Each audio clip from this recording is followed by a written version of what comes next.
Olá! Hoje você vai conhecer os comportamentos de autoagressão que podem ocorrer em crianças com problemas psiquiátricos e, em especial, vamos aqui falar sobre o autismo.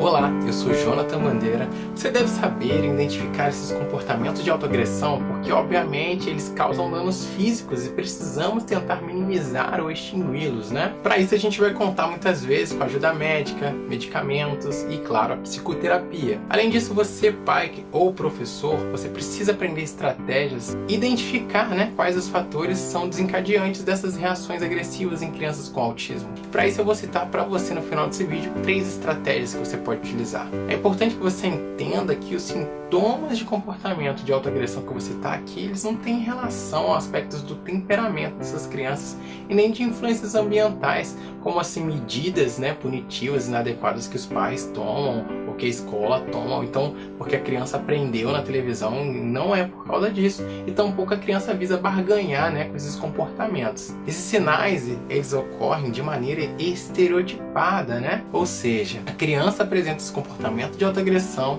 ela causa lesão no próprio corpo dela e isso deve sempre se ocorrer de maneira repetitiva.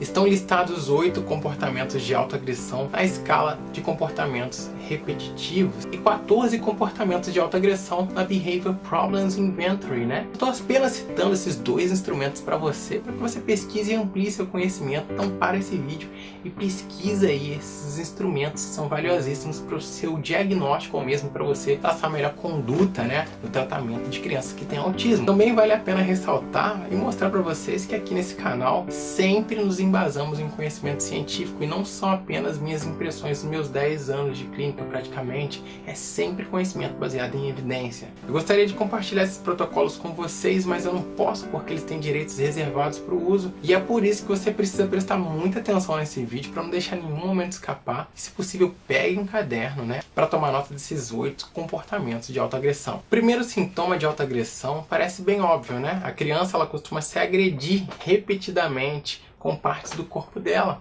Geralmente ela atinge o rosto dela, ela bate na cabeça dela. O segundo comportamento é quando a criança pode agredir-se contra um objeto. Então é comum às vezes a gente ver crianças com psicopatologias esmurrarem a cabeça delas ou a mão delas contra a parede ou na mesa, E a criança também pode se agredir contra o próprio objeto. Então este seria o terceiro tipo de comportamento. O quarto comportamento de autoagressão é quando a criança se morde. Geralmente ela morde a mão, morde o punho, morde o braço, Mas também ela pode morder até a própria língua. O quinto comportamento é quando a criança puxa o cabelo ou puxa a pele, A criança pode também se arranhar, sendo esse o sexto comportamento. Algumas crianças colocam o dedo no próprio olho, no ouvido e se machucam. Por fim, o último comportamento é quando a criança pode se beliscar.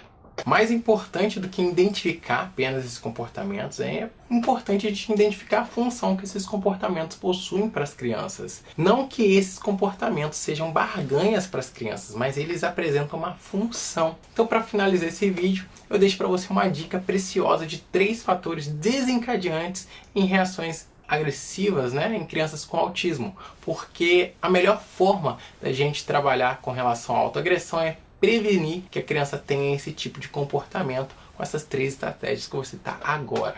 Bem, o primeiro fator desencadeante dessas reações agressivas nas crianças é a dificuldade que essas crianças com autismo têm de comunicar os desejos dela, de comunicar os incômodos dela. Então, de certa forma, como disse Tomasello, é impossível não se comunicar, E essas crianças não é que elas não falem, é porque essas crianças não têm a linguagem estruturada, Elas não têm o pensamento e a linguagem estruturada muitas das vezes, Quem tem, assim, níveis mais graves, de autismo. E, por isso, elas precisam comunicar de alguma forma aqueles desejos e eis que surgem esses sintomas de autoagressão ou heteroagressão. E aí eu deixo aqui uma grande dica, que é você fazer um encaminhamento para um fonoaudiólogo, que é um profissional do Brasil, que é especializado com o tratamento de linguagem. E uma dica para esses fonoaudiólogos seria a inserção da comunicação alternativa, principalmente dos métodos visuais, para que a gente consiga organizar um pouco esse pensamento e criar ali códigos linguagem para aquelas crianças. A gente pode utilizar desde realmente imagens simples, minimalistas, mas a gente também pode utilizar fotografias, que é o caso de crianças que apresentam muito mais comprometimento cognitivo. Outro fator desencadeante, né, para essas reações agressivas é a parte sensorial. A gente sabe que essas crianças têm distúrbios do processamento sensorial, então um ambiente muito iluminado, um ambiente muito ruidoso vai causar um desconforto grande nessa criança, e isso pode, né, causar um estresse na criança e causar um comportamento de autoagressão. Outro fator desencadeante para esses comportamentos, né, de autoagressão são alterações na rotina.